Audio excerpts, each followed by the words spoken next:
Early, thanks for joining us. Today's raids come amid a push to secure our border. Loads of money, agents, and even military members are being used right now to shore up the southern border. But what about the northern border? You rarely hear about it from politicians in the national media until recently. In November, 2 human smugglers were convicted after this family of 4 froze to death trying to cross from Canada into Minnesota. The tragedy is a sign of the times. Illegal northern border crossings are skyrocketing, sparking calls for reinforcements.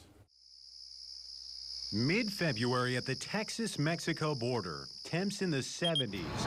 Hundreds of border agents and military members patrol walls and fences as massive numbers of migrants hope to cross into the U.S.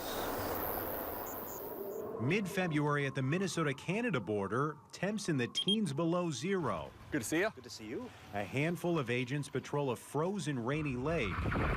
No walls or fences and not a migrant in sight.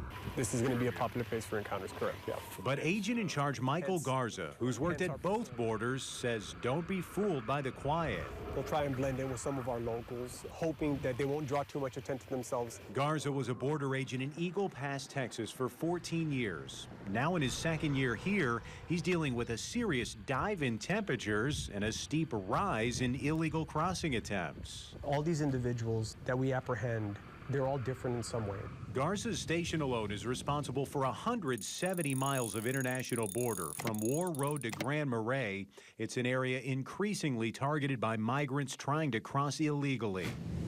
A Northern News Now review of CBP data shows officer encounters with such people at Minnesota's border are up 237% from 2022 to 2024, with more than 1,100 caught trying to cross illegally from Canada to Minnesota last year alone. Who are these people? Those individuals who are unable to make a legal entry into the United States for one reason or another. We've come across some individuals with some illicit contraband.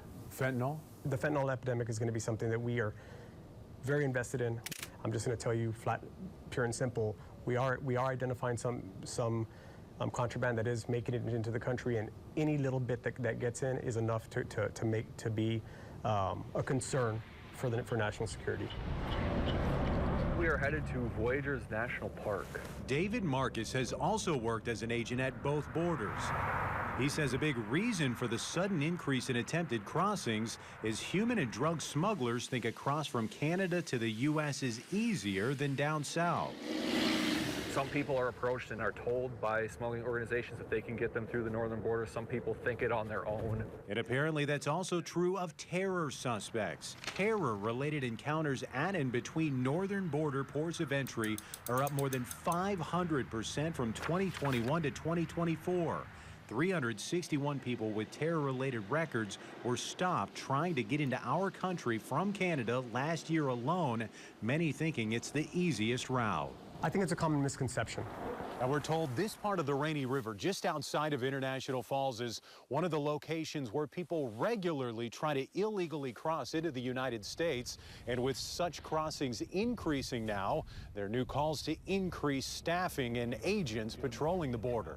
I believe we're short, without a question. 8th District Congressman Pete Stauber supports new legislation aimed at increasing northern border staffing and resources. New York Democrat Kirsten Gillibrand recently introduced such a bill in the Senate, citing the massive rise in crossings. A bipartisan House bill has also been put forth. We're pushing to make sure that the funding's there, the staffing's there, the housing on our northern border for our agents is there.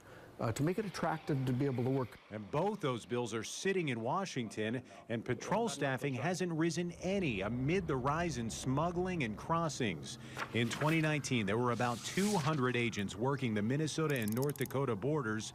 There are still 200 today. Do you feel that that's enough right now?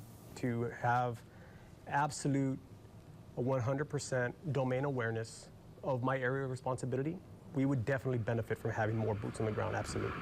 Meanwhile, agents are making the most of what they have to patrol the waters, ice, snow, and forests that make up our northern border. At no point in time are these borders not being patrolled, not being surveilled, be it with manpower or by certain technology and infrastructure that we have deployed. You're here to say this is not the path of least resistance here. No, absolutely not. Yeah. I want to take a closer look at the drug problem specifically. Along Minnesota and North Dakota's border, Customs and Border Patrol made 5 major drug seizures in all of 2022, 23, and 24 combined. There have already been 5 so far this year alone.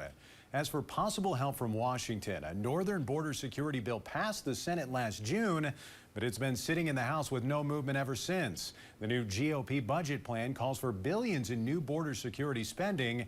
It's not clear how much of that, if any, would go to the northern border.